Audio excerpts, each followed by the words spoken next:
इंदौर में जिला प्रशासन द्वारा आपदा प्रबंधन कमेटी द्वारा वार्ड स्तर पर भी आपदा प्रबंधन कमेटी बनाई गई है, जिसमें कांग्रेस ने विरोध जताया है।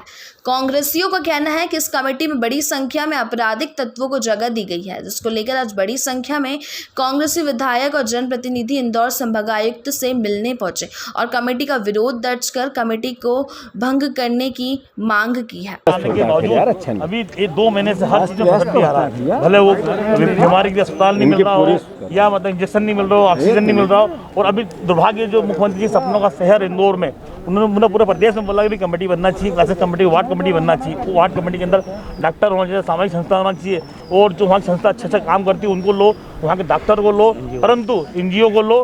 परंतु पहली बार ऐसा कमेटी हुआ उसमें भारतीय जनता पार्टी के लोगों को लिया और ऐसे लोगों को लिया जो गुंडे, बदमाश, बलात्कारी, डकैती और नगर निगम में कर्मचारी काम कर रहे, भारतीय जनता पार्टी के लोगों का काम कर रहे, उन लोगों को लिया गया।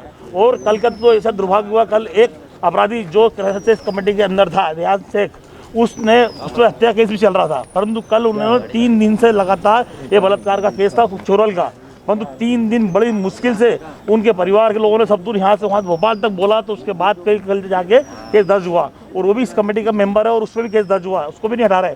हम ही निवेदन करने आए कि जितने भी गुंडे बदमाश हैं उन सबको हटाया जाए, नहीं तो 2 दिन बाद हम हमारी कमेटी नहीं बनाएंगे या फिर हम लोग इस्तीफा दे देंगे, क्योंकि इस कमेटी में हम काम नहीं कर सकते। इस कमेटी में यहाँ गुंडे बदमाश है और भारतीय जनता पार्टी के लोग और उन लोगों को लिया गया जो कोई काम नहीं कर सकते। कांग्रेस के जनप्रतिनिधि, पार्षद हो या उनके कोई वरिष्ठ लोग, एक को भी नहीं लिया गया। इस कमेटी में सिर्फ भारतीय जनता पार्टी के लोग लिया। यह इंदौर के लिए बहुत दुर्भाग्य की बात है। एक आपके पार्टी तलाश रही मुबारक मंजूरी को देखिए, वो सामाजिक झगड़ा है, उनके परिवार का वहाँ जैसे झगड़ा है, उस केस में चल रही लगातार। उनका छोटा वाला भाई था, कोई गिरफ्तार हुआ। क्यों हम किसी में ये नहीं बोलते, जो गलत है तो गलत है, उसमें कार्रवाई होना चाहिए। हमारे जो भले कांग्रेस का हो या बीजेपी का हो, हम चाहते हैं कि इंदौर शहर स्वस्थ बना रहे, साफ सुथरा बना रहे। आदरणीय मुख्यमंत्री जी का सपनों का शहर ऐसा बने, परंतु भारतीय जनता पार्टी के लोग चाहते नहीं कि इंदौर शहर अच्छा बने। तो इंदौर में लाशों ढेर लग रहे हैं, वो भी आज भी राजनीति कर रहे हैं, तो ये अच्छी बात नहीं है। इंदौर में कोरोना संक्रमण की चेन तोड़ने के उद्देश्य से जिला प्रशासन द्वारा हाल ही में वार्ड स्तर पर क्राइसिस मैनेजमेंट कमेटी का गठन किया गया है, जिसका विवाद अब बढ़ता जा रहा है। दरअसल कांग्रेस का आरोप है कि इन कमेटियों में ऐसे चेहरों को शामिल किया गया है जो आपराधिक तत्वों के हैं और पहले से ही इन पर अलग अलग थाना क्षेत्रों में कई आपराधिक मामले दर्ज हैं। इस पूरी कमेटी को लेकर कांग्रेस के पदाधिकारियों और जनप्रतिनिधियों ने इस कमेटी के खिलाफ अपना मोर्चा खोल दिया है, जिसको लेकर आज बड़ी संख्या में कांग्रेसी, जिसमें जीतू पटवारी, पूर्व मंत्री व विधायक विशाल पटेल, कांग्रेस संजय शुक्ला सहित कई जनप्रतिनिधि संभागायुक्त पवन कुमार शर्मा से मिलने पहुंचे और इस वार्ड स्तरीय क्राइसिस मैनेजमेंट समिति को भंग करने की मांग की। इस दौरान कांग्रेस नेता प्रतिपक्ष फौजा शेख अलीम ने संभागायुक्त से कहा कि अगर इस कमेटी को भंग नहीं किया गया तो कोर्ट का रास्ता अख्तियार करना पड़ेगा। कि लगातार कोरोना की इस महामारी में भारतीय जनता पार्टी अपनी राजनीतिक रोटियां सेकती जा रही है। मैंने बयान के जरिए, चिट्ठी लिख के, ट्विटर के जरिए मिल के शिवराज सिंह जी से आपस में बात करके अनुरोध किया है कि सर, इस पेंडेमिक में हम सब साथ हैं आपके, आप ऐसा कोई व्यवहार बनाओ जिसका जनता में मैसेज ऐसा जाए कि हमें इस महामारी से लड़ना है। कोई विचार नहीं, हाँ कर लेते हैं और व्यवहार दूसरा करते हैं। इंदौर शहर की अखबार वालों ने लिस्ट निकाली कि 15 बलात्कारियों को उसमें जगह मिल गई, पर कांग्रेस के लोगों को जगह नहीं दी। 25 लोग ऐसे हैं जो किसी न किसी बड़े अपराध यानी संदिग्ध अपराध में ग्रसित है, पर कांग्रेस को जगह नहीं देगी। फिर हमने 5 दिन तक वेट किया अपना पक्ष रख के। उस दिन मंत्री जी को सार्वजनिक कहा, एक दिन मंत्री जी को सार्वजनिक मैंने भाषण में कहा, मेरे ट्विटर पे है वो, कि मंत्री जी आप व्यवहार को सकारात्मक रखें, पर कोई असर नहीं। हम अनुरोध करते हैं और आपके माध्यम से इंदौर शहर की जनता को बताना चाहते हैं कि बीजेपी के लोग कांग्रेसियों को साथ में लेना चाहते हैं, राजनीति करना चाहते हैं। वैक्सीन सेंटर पर बड़े बड़े नेताओं के फोटो लगाना चाहते हैं। वैक्सीन नहीं मिले, इससे लोग मर रहे हैं, उसकी इनको चिंता ही नहीं। राशन के कार्ड की पर्चियाँ लोगों को पैसे में बना के देना चाहते हैं। गरीब को राशन सरलता से मिल जाए, उसमें कोई इनकी रुचि ही नहीं। जो रेमडेसिविर इंजेक्शन बेचते पकड़े गए ये लोग हॉस्पिटल में बेड दिलाने के चक्कर में पैसे लेते पकड़े गए। ये सब आपने देखा है और आप ही ने बताया, मीडिया ने बताया। मैं अनुरोध करना चाहता हूँ, हमने संभाग आयुक्त से यही अनुरोध किया, पूरे संभाग में इस तरह की लचर व्यवस्था है, दलगत राजनीति से ऊपर उठकर व्यवहारिक दृष्टिकोण अपनाएं। जब सर्व राजनीतिक दल के हिसाब से विशेषज्ञों के साथ कोई अभियान सरकार चलाना चाहती है तो उसमें निर्मलता हो, और यही हमने किया है। जहाँ तक प्रश्न है आयुष्मान कार्ड का, एक भोपाल में मामला आया है, आयुष्मान कार्ड, हॉस्पिटल कहते हैं कोई आयुष्मान कार्ड नहीं, भाग जाए यहाँ से। हॉस्पिटल के लोग धक्का देते हैं, विजुअल आप सब बता रहे हैं, और सरकार कहती है आयुष्मान में हम सबकी मदद करना चाहते हैं, फ्री इलाज करना चाहते हैं। आयुष्मान का मुद्दा विशाल पटेल जी ने कहा कि 10-10 हज़ार रुपये लेके आयुष्मान कार्ड बना रहे हैं लोगों के, उधर हॉस्पिटल में आयुष्मान कार्ड नहीं है, 2 दिन बाद लगा तो 2 दिन के पैसे भी हॉस्पिटल ले रहा है, और उधर बेचारा गरीब चूँकि मर रहा है, मध्यम वर्गीय, तो मरता क्या न करता। ये परिस्थिति है, सर्वविदित है, इस पर सरकार ने सुधार करना है। धन्यवाद। देश में नंबर 1 पर है आयुष्मान कार्ड बनाने में। देखो, 2 बातें हैं, ये भगवान करे उनकी बात सही हो, पर झूठ के पैर नहीं होते। हमने कहा आयुष्मान कार्ड के 10-10 हज़ार रुपये मांग रहे हैं कर्मचारी, दलाल, बीच में भाजपा के नेता, किसी दिन पकड़ाएंगे और आप ही बताओ। दूसरी बात, अगर वो कर रहे हैं तो अच्छी बात है, तारीफ है उसकी, भगवान करे और बना। वहीं जीतू पटवारी ने इस कमेटी पर आरोप भी लगाया कि जितने लोगों को शामिल किया गया है वह सब बीजेपी के ही लोग हैं और ऐसे लोग हैं जिन पर कई संगीन अपराध दर्ज है। फिलहाल संभाग आयुक्त पवन कुमार शर्मा ने भी आश्वासन दिया है कि मैं पहले जांच करवाने के बाद इस कमेटी पर निर्णय लिया जाएगा। वहीं पूर्व मंत्री व विधायक जीतू पटवारी ने मीडिया से चर्चा में कहा कि हम कांग्रेसी फिलहाल राजनीति से ऊपर उठकर काम करना चाहते हैं, क्योंकि यह आपदा का समय है, लेकिन बीजेपी अपनी मनमानी कर रही है। उसी चीज को हम याद दिलाने आयुक्त महोदय से मिलने आए थे। सुना होगा कि मैंने भी यही मुद्दा उठाया है कि जिस तरह से क्राइसिस कमेटी बनाई गई है और वो क्राइसिस कमेटी के लोग क्राइसिस कमेटी में होने के बावजूद इस तरह की घटनाएं करके जुर्म कर रहे हैं, तो इस कमेटी को भंग करके हमें फिर से नई कमेटी बनाना चाहिए, जिसमें से ज़्यादा डॉक्टर्स हों, बुद्धिजीवी हों, जनप्रतिनिधि हों और ऐसे लोग हों जो सेवा का भाव रखते हों। हम देख रहे हैं कि जितनी भी सूची है, ऐसा लगता है कि भारतीय जनता पार्टी ने अपने नगर निगम के चुनाव लड़ने वालों की पूरी सूची नगर निगम को दी और नगर निगम ने ऐसे कैसे उठा के डाल दी। जबकि एक्ट में हमने पढ़ा है कि एक्ट में हर तरह के व्यक्ति का होना उसमें ज़रूरी है और शहर और वार्ड के लिए, देश के लिए इसका भंग होना ज़रूरी है और अच्छे लोगों का इस कमेटी में आना ज़रूरी है।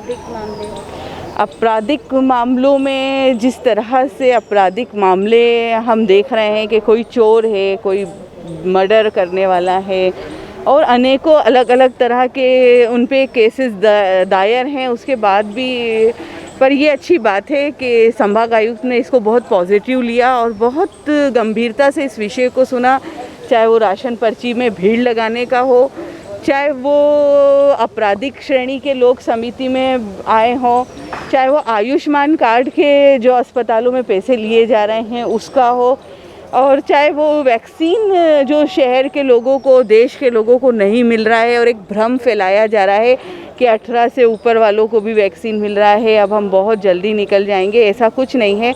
जो देश कोरोना से बाहर हुए हैं, हम देख रहे हैं उन देशों में 100% वैक्सीन कंप्लीट हो चुका था, तो आज वो बाहर हो गए हैं।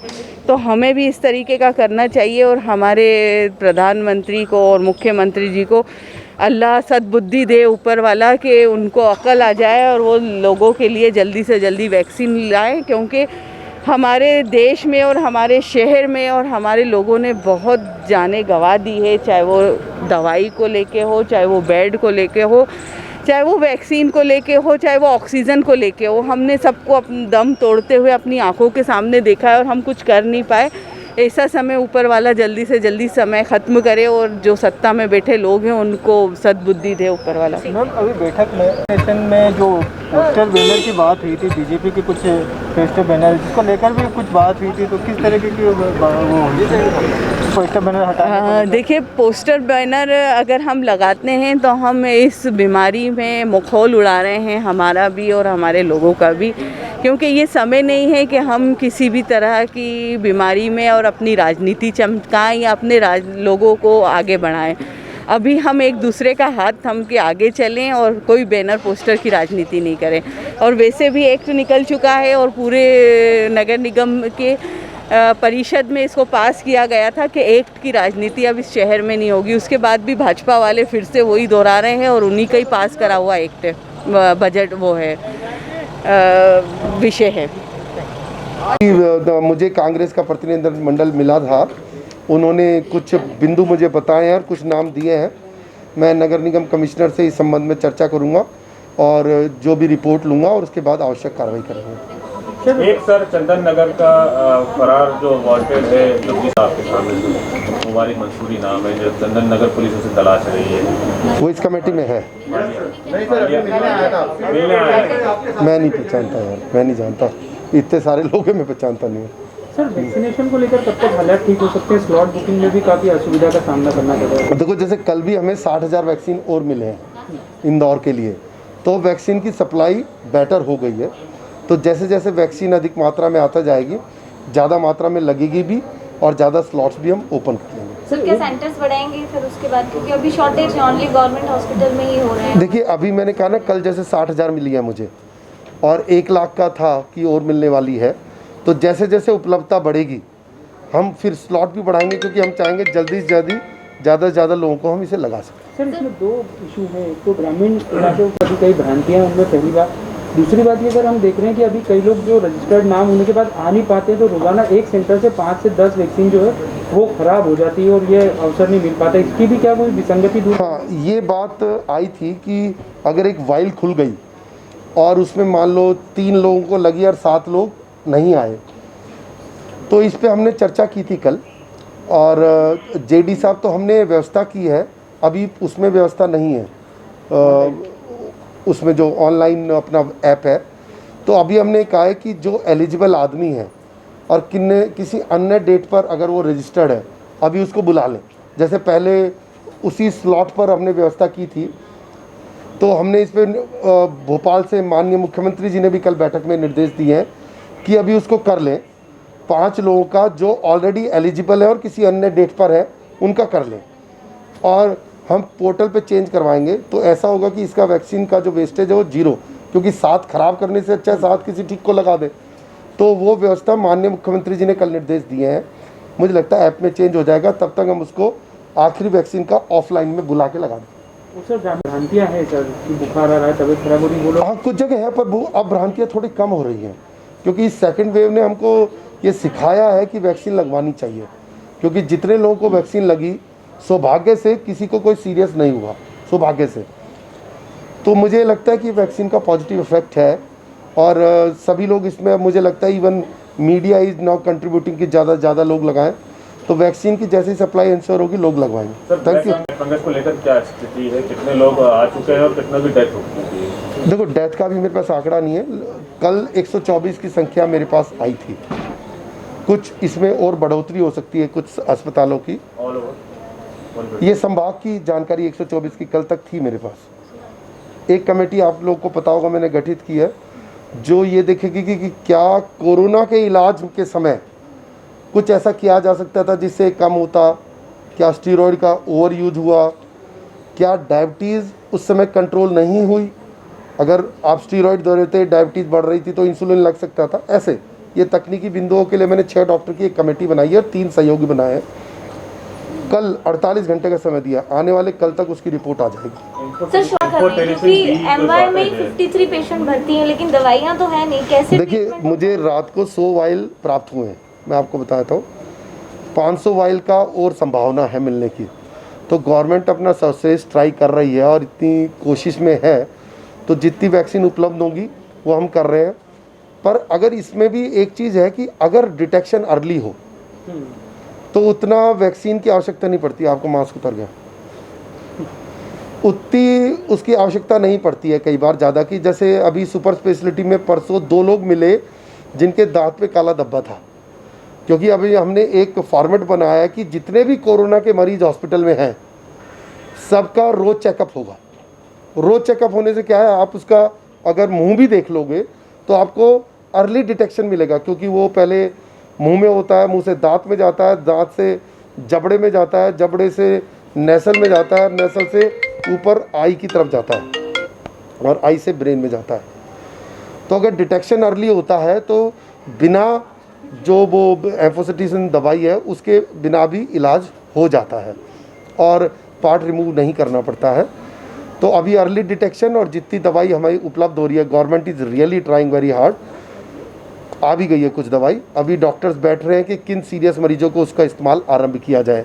अभी 12:30 बजे MGM में डॉक्टर्स बैठे हैं, तो अपन जो उपलब्ध दवाई है उनका बेस्ट यूज करेंगे, अर्ली डिटेक्शन करेंगे, सो दैट अपन इससे भी लड़ सकें। इसके अलावा वो कहाँ से इंजेक्शन लाने